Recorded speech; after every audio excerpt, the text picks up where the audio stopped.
junho de 1997, uma menina de 17 anos chamada Yuko Kitayama saiu do cursinho onde ela trabalhava. Apesar dela ainda estar no terceiro ano do ensino médio, a Yuko era uma menina brilhante e muito trabalhadora, então ela conseguiu um trabalho de meio período ensinando outros alunos. Normalmente, a Yuko saía do trabalho mais ou menos às 8 horas da noite e ficava esperando a sua mãe vir buscá-la, só que naquele dia específico, ela tinha marcado com uma amiga da escola das duas estudarem juntas para as provas finais. De acordo com essa amiga, a Yuko ligou para ela de um orelhão assim que ela saiu do trabalho e avisou que ela estaria chegando na casa dela daqui a uns 10 minutos porque era super pertinho. A amiga esperou os 10 minutos, só que nada da Yuko aparecer. O tempo foi passando e a amiga começou a ficar cada vez mais preocupada. Porque no começo ela pensou que até a Yuko poderia ter parado em algum mercado para comprar alguma coisa, ou talvez ela tenha parado para conversar com alguém e perdeu noção do tempo. Só que quando deu meia-noite e a Yuko não tinha dado nenhum sinal de vida, ela começou a se preocupar.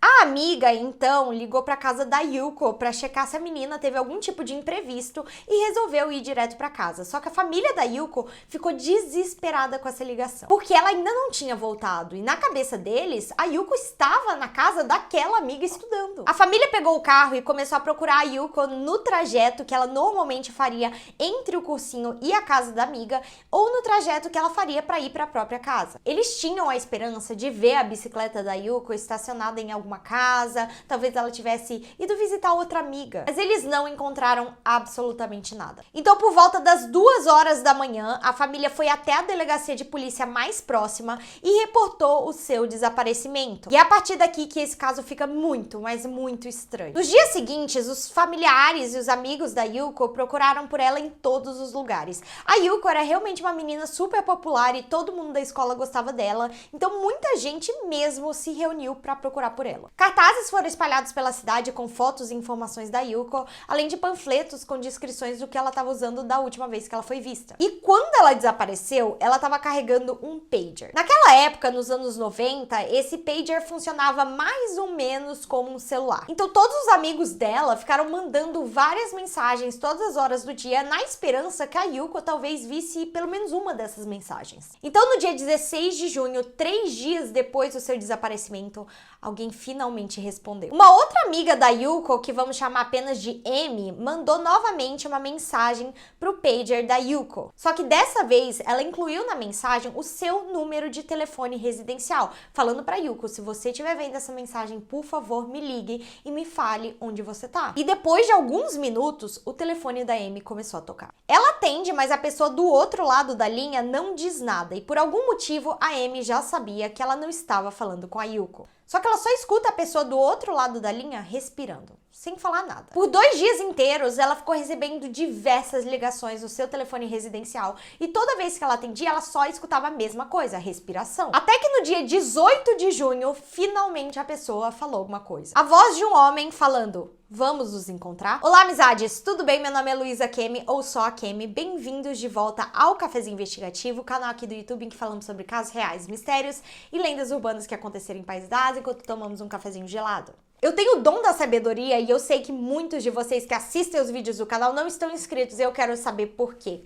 Se vocês se inscreverem, saibam que eu tenho vídeos novos toda terça-feira ao meio-dia e que eu sou bem legal. Então, se inscrevam para almoçar todas as terças comigo. Voltando para o momento em que a Amy atende o telefone no dia 18 de junho. Ela faz uma última tentativa para pedir que a pessoa do outro lado da linha revelasse onde a Yuko estava. E aí, finalmente, um homem diz: por volta das 9 horas do dia 13, eu deixei Yuko Kitayama na estação de trem de Myojo. Eu não tive mais contato com ela desde então. Eu estou com o pager porque emprestei 50 mil ienes para ela, então eu fiquei com o pager como garantia. Isso alarmou a Amy imediatamente, porque ela sabia que a sua amiga não iria simplesmente pedir dinheiro para um homem desconhecido. Além disso, o pager que a Yuko carregava era extremamente feminino. Ele era uma edição especial da Hello Kitty, pelo que eu li. Ele tinha tipo um chaveirinho da Hello Kitty, porque um homem adulto iria querer esse pager. E se essa história já estava estranha, imagina quando ele propôs para Amy: e se a gente se encontrar ao vivo? O homem misterioso falou que poderia conversar com a Amy se os dois se encontrassem ao vivo e marcou o encontro no dia 20 de junho na frente de um shopping chamado Marm. Assim que o homem desligou a ligação, a Amy contou tudo para sua mãe, que consequentemente ligou para a polícia. O plano era o seguinte: a Amy realmente se encontraria com esse homem misterioso, só que um grupo de policiais ficaria disfarçado ali do lado para apreender esse homem e questioná-lo assim que ele chegasse. E foi isso que eles fizeram no dia 20 de junho. Até a mãe da Amy foi junto e ficou escondida observando a distância para ter certeza que a filha estaria segura. A Amy esperou por um bom tempo na frente do shopping, como ela foi instruída, só que o homem nunca apareceu. Felizmente, o homem voltou a ligar para Amy logo em seguida, propondo um novo encontro, dessa vez porque ele queria entregar de volta o pager da Yuko. A Amy foi com a mãe correndo pro ponto de ônibus que o homem indicou e lá estava o pager da Yuko jogado atrás de uma lata de lixo, mas sem sinal do homem. Era realmente o pager da Yuko, mas por algum motivo estava faltando o chaveirinho de Hello Kitty que ela sempre utilizava.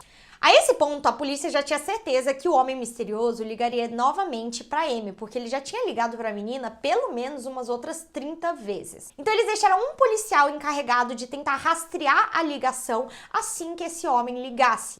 E foi exatamente isso que aconteceu. No dia 27, o homem ligou novamente para Amy e perguntou: "Você conseguiu pegar o pager com sucesso?" Ele parecia estar se divertindo muito com toda essa situação, rindo, debochando do outro lado da linha. E a Amy só continuou puxando conversa porque ela queria que desse tempo suficiente para o policial conseguir rastrear a ligação. E eles conseguiram. A polícia conseguiu descobrir que a ligação estava sendo feita de um orelhão específico naquela região e foram correndo para o local. Assim que eles chegaram, eles se depararam com o suspeito ainda na cabine telefônica. Esse homem tinha acabado de desligar a ligação com a Amy quando ele foi questionado pelos policiais. Os policiais perguntaram: "O que você está fazendo?" E o homem ficou super nervoso e tentou falar: eu tava indo fazer uma ligação agora", só que os policiais sabiam que ele tinha acabado de desligar. A primeira coisa estranha que os policiais repararam era que o homem estava usando luvas em ambas as mãos em pleno verão japonês, que é incrivelmente quente e úmido. Não tinha nenhum motivo para ele estar usando luvas naquela temperatura, senão porque ele queria evitar de colocar suas impressões digitais no telefone. Ele foi levado para uma delegacia e lá a polícia descobriu alguns detalhes muito estranhos sobre esse homem. Eu vou dar um nome falso para vocês, porque o nome desse homem nunca foi divulgado, só que vai ficar muito mais fácil de vocês acompanharem dessa forma. Vamos chamá-lo de Sr. T, porque é assim que eu vi um dos sites de notícia que eu utilizei como fonte para escrever esse roteiro. O Sr. T tinha 46 anos e trabalhava como vendedor ambulante, e ele já tinha passagem pela polícia. Ele já tinha cumprido pena de 12 anos por agredir e roubar uma mulher, e pelo que eu entendi, essa mulher estava andando de bicicleta na rua quando o Sr. T propositalmente jogou o carro para cima dela para feri-la e roubar o seu dinheiro, os seus pertences. A própria Yuko estava andando de bicicleta pela rua quando ela desapareceu. Então os policiais estavam se perguntando: será que ela teve o mesmo destino daquela outra vítima? E se o Sr. T realmente tivesse atropelado a Yuko e ela tivesse se ferido muito mais do que a outra mulher, e esse seria o motivo pelo qual ela não foi encontrada depois? Os policiais apreenderam o veículo do Sr. T para a investigação e descobriram que o para-choque dianteiro do carro tinha uma batida estranha. Só que o carro era novinho. O carro, que na verdade é tipo uma minivan, tinha sido comprado há cerca de 4 meses e os vizinhos do Sr. T relataram para a polícia que o Sr. T cuidava muito bem do carro, ele estava sempre lavando, cuidando dele. E quando a polícia perguntou de onde vinha aquele amassado, aqueles arranhões, o Sr. T não soube dizer. Tá, essas são todas coincidências muito estranhas, mas não dá pra afirmar com 100% de certeza com essas evidências de que ele tinha alguma coisa a ver com o desaparecimento da Yuko, só porque tinha um amassado na lataria do carro. Tá, mas a polícia descobriu algumas evidências mais incriminadoras depois. Dentro do porta-malas, a polícia encontrou um dicionário, que aparentemente é um item muito comum para estudantes do ensino médio. E quando eles mostraram esse dicionário para a família da Yuko, eles falaram que era exatamente igual a um dicionário que ela mesma carregava. Em uma das páginas também estava escrito o número daquela amiga Amy, em uma das páginas com a caligrafia do Sr. T. A polícia também encontrou alguns recibos de pedágio que foram emitidos no dia 13 de junho, que é exatamente o dia que a Yuko desapareceu. Mas o que isso significa? Significa que o Sr. T viajou para outra cidade, uma cidade bem longe de onde ele morava, com coincidentemente logo depois que a Yuko desapareceu. E ele também não soube explicar para a polícia o que ele foi fazer lá. Os investigadores também descobriram outra irregularidade na rotina do Sr. T logo depois que a Yuko desapareceu. Eles descobriram que o homem abastecia o carro uma vez por semana normalmente. E ele era muito certinho com isso, ele geralmente ia até no mesmo dia da semana. Mas na semana em que a Yuko desapareceu, ele tinha abastecido o carro pelo menos 3 vezes. Será que é porque ele teve que viajar para longe com o carro? Será que é porque ele rodou muito com o carro? E agora vamos para as evidências mais incriminadoras. A polícia fez uma análise super detalhada do carro do Sr. T e acabou coletando mais de 100 fios de cabelo lá de dentro e fragmentos de tecido. Depois de uma análise laboratorial, segundo alguns jornais, eles pareciam pertencer mesmo a Yuko. Dizendo isso, gente, em cada site de notícia falava uma coisa diferente. Alguns afirmavam categoricamente que eram fios de cabelo da Yuko, outros apenas especulavam que eram dela. E mais tarde a gente vai falar um pouco mais sobre essas inconsistências nas evidências, tá? Importante também dizer que quando o Sr. T foi apreendido pela polícia, ele estava com um lenço dentro do bolso que os familiares da Yuko identificaram como da Yuko. A polícia então começou a perguntar para os amigos da Yuko se eles já tinham visto esse homem, se a menina conhecia esse homem, e as respostas foram muito interessantes. De acordo com alguns amigos, a Yuko mesmo tinha se queixado de uma minivan branca que estava seguindo nos últimos dias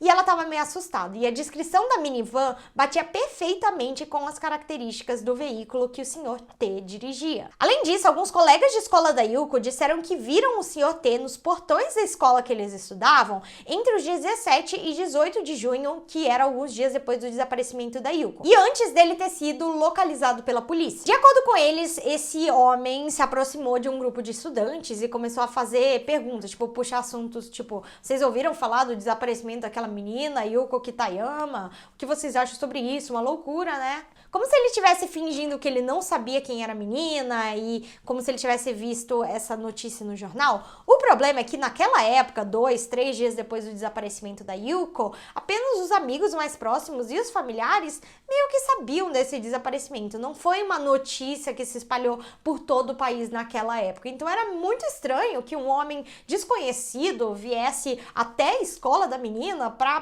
puxar conversa com estudantes. Por fim, o Sr. T não conseguiu fornecer nenhum álibi para explicar o que ele estava fazendo no dia 13 de junho, quando a Yuko desapareceu, e também mudou a sua versão dos fatos de como ele conseguiu o pager da Yuko. Lembra que ele contou pra Amy que ele tinha conseguido o pager da Yuko como garantia de que ela pagaria aqueles 50 mil ienes que ele teria emprestado para ela? Bom, enquanto ele era interrogado, ele ficava repetindo para os policiais que ele nunca conheceu a Yuko e que ele não lembrava como ele conseguiu o pager. Depois, ele ainda contou para os policiais que ele apenas encontrou o pager na rua por acaso e que ele começou a telefonar a Amy porque ele queria conversar com uma aluna do ensino médio. Só essa afirmação é muito suspeita e nojenta porque o que um homem de 46 anos vai querer fazer com uma adolescente desconhecida? Tirando essas afirmações, ele permaneceu em silêncio durante os interrogatórios da polícia. Ele não falou mais nada e definitivamente ele nunca confessou ter feito algo com a Yuko. Então, apesar dele ser um grande suspeito nesse caso e existirem vários indícios que ele tinha alguma coisa a ver com o desaparecimento da menina, todas essas evidências foram consideradas circunstanciais. O Sr. T foi atrás de um ótimo advogado. E esse advogado chegou com 3 principais argumentos para tentar inocentar o Sr. T. O primeiro argumento é que a polícia teve preconceito com o fato do Sr. T ser um ex-criminoso. Como eu falei antes, ele ficou preso durante 12 anos por causa de outro crime, então o que o advogado estava alegando é que talvez a polícia já estivesse tratando o Sr. T como criminoso nesse caso, só porque ele tinha antepassados criminais, mas que nesse caso ele não tinha nada a ver. O segundo argumento que o advogado levantou é que a Yuko, de fato, nunca foi encontrada, então como eles iam linkar o Sr. T ao crime? A polícia só tinha evidências circunstanciais para incriminar o Sr. T. Eles não podiam afirmar que ele era responsável pelo desaparecimento da Yuko sem ter encontrado a Yuko. Pelo menos é isso que o advogado de defesa falou. E agora vocês devem estar se perguntando, tá, mas a família dela não identificou vários itens que estavam nas mãos do Sr. T, tipo dicionário, lenços, familiares falaram que eram da Yuko, e os fios de cabelo, as fibras de roupa que encontraram dentro do carro. Então, é nessa parte que eu fico muito confusa, porque grande parte dos noticiários falaram que os cabelos eram da Yuko, que as fibras eram da Yuko, mas isso não seria, assim, uma evidência concreta de que pelo menos o Sr. T teve contato com a Yuko, que ela esteve dentro do carro dele, mesmo ele falando que não conhecia a menina? Pra mim não faz nenhum sentido. Não sei, talvez o teste de DNA tenha dado inconclusivo, mas o fato é que a polícia achava que eles não tinham provas suficientes pra linkar o Sr. T a um possível crime. O terceiro argumento do advogado é que talvez o Sr. T estivesse sendo injustiçado porque ele era um burakumin. Na divisão de classes da era feudal japonesa, os burakumin eram da classe mais baixa possível. Como eles tinham profissões ditas impuras ou sujas na sociedade da época, como açougueiros, vendedores de rua, coveiros, etc., eles sofriam muito preconceito. Eram obrigados a viver longe do centro, eles não tinham oportunidades. E até os seus descendentes sofreram muita rejeição social conforme os anos foram passando. O advogado do Sr. T levantou o argumento que o Sr. T estava sofrendo preconceito por causa da sua linhagem de burakumin e que a polícia estava tentando incriminá-lo injustamente. Esse último argumento foi o mais forte porque a polícia ficou com medo de causar um escândalo nacional, talvez prender injustamente um homem e causar fúria do país. Repetindo, talvez os policiais não tenham divulgado todas as informações do crime e, segundo eles não tinham evidências suficientes para linkar o Sr. T a um possível crime. Quem dirá o desaparecimento da Yuko? Então ele foi liberado e ele permanece como um homem livre até hoje. Não dá para ignorar o fato de que a descrição do Sr. T bate muito bem com as características de um possível suspeito desse caso. A primeira coisa que parece unanimidade entre as pessoas que estudaram esse caso é que provavelmente o suspeito dirigia um carro grande o suficiente para caber a bicicleta da Yuko no dia do seu desaparecimento, porque ela estava andando de bicicleta e a bicicleta também nunca foi encontrada. Então o Sr. T dirigia uma minivan, definitivamente cabia nesse critério. E também não ficou muito claro como o Sr. T conseguiu adquirir o pager da Yuko e porque não tinha nenhuma impressão digital dele naquele pager. Porque pensem comigo, se ele realmente tinha encontrado o pager na rua e ele pegou por acaso, não teria um monte de impressões digitais dele no objeto? Talvez não tivesse impressões digitais porque ele manuseou o pager usando uma luva, mas por que ele faria isso se ele não sabia que era um objeto incriminador? Entendeu? Assim, Esse mês vai fazer 27 anos desse caso e ele, infelizmente, permanece sem solução. Apesar de que muitas pessoas acreditam que o verdadeiro culpado sempre foi o Sr. T. Muito obrigada por acompanhar esse vídeo até aqui. Se vocês acharam esse caso interessante, porque vocês não assistem os meus outros vídeos aqui no canal, a gente tem uma playlist para cada país que a gente cobre. Então eu vou deixar aqui do lado a playlist dos casos japoneses. E lembre-se, se você tiver medo de dormir de noite, mantenha-se cafeinado. E siga meu Instagram, @luisaK. Tchau!